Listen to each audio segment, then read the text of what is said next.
Assalamualaikum dan salam sejahtera. Kumpulan kami telah membuat kajian mengenai tajuk implikasi pandemik COVID-19 terhadap sektor perdagangan minyak kelapa sawit Malaysia. Kumpulan kami terdiri daripada 5 orang, iaitu Maisarah, Hana Humaira, Nur Izzatul Syafiqah, Nur Afiqah Mutiah dan Ariskali Amira Syuhada.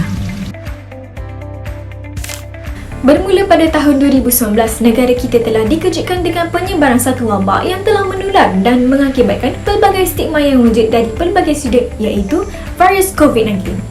Sepanjang Perintah Kawalan Pergerakan dalam negara berkuat kuasa, aktiviti perdagangan kelapa sawit juga tidak terkecuali daripada tersenarai sebagai aktiviti yang terjejas dalam sektor ekonomi.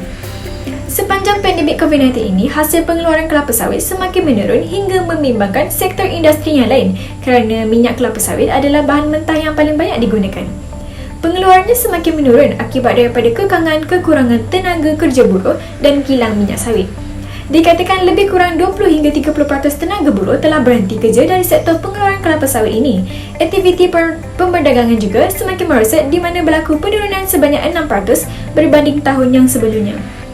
Walaupun berlaku penurunan dalam aktiviti perdagangan kelapa sawit ini, namun sektor ini jugalah yang menjadi penyumbang terbesar kepada ekonomi negara sepanjang pandemik COVID-19 ini terjadi di negara Malaysia. Malah, kerajaan menjangka akan berlaku peningkatan hasil kelapa sawit pada hujung tahun 2021 di mana ladang-ladang akan mengeluarkan hasil kelapa sawit yang segar dan bermutu tinggi.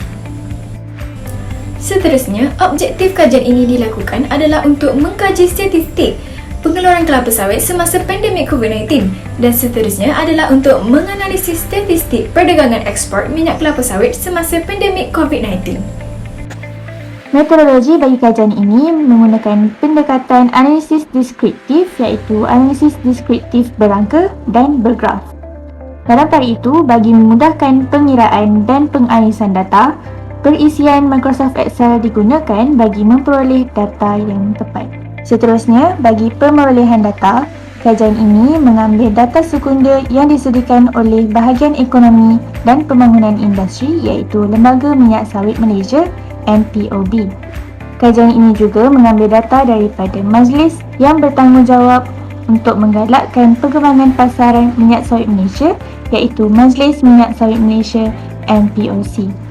Data yang diambil daripada Lembaga Minyak Sawit Malaysia adalah data yang berkaitan dengan jumlah pengeluaran minyak sawit pada tahun 2020 sehingga 2021. Manakala, data yang diambil daripada Majlis Minyak Sawit Malaysia adalah data yang berkaitan dengan jumlah perdagangan ekspor minyak sawit pada tahun 2020 dan 2021. Seterusnya, saya akan menyerahkan data statistik pengeluaran minyak kelapa sawit bagi tahun 2020 dan 2021. Didapati telah berlaku penurunan bagi jumlah tahunan pengeluaran minyak kelapa sawit pada tahun 2021 berbanding dengan tahun 2020. Pada tahun 2020, didapati pengeluaran minyak kelapa sawit yang paling rendah adalah pada bulan Disember yang kadar 6.12%, manakala kadar pengeluaran paling tinggi pula adalah pada bulan April sebanyak 9.88%. Pada ketika ini, Malaysia masih mengamalkan Perintah Kawalan Pergerakan disebabkan oleh COVID-19.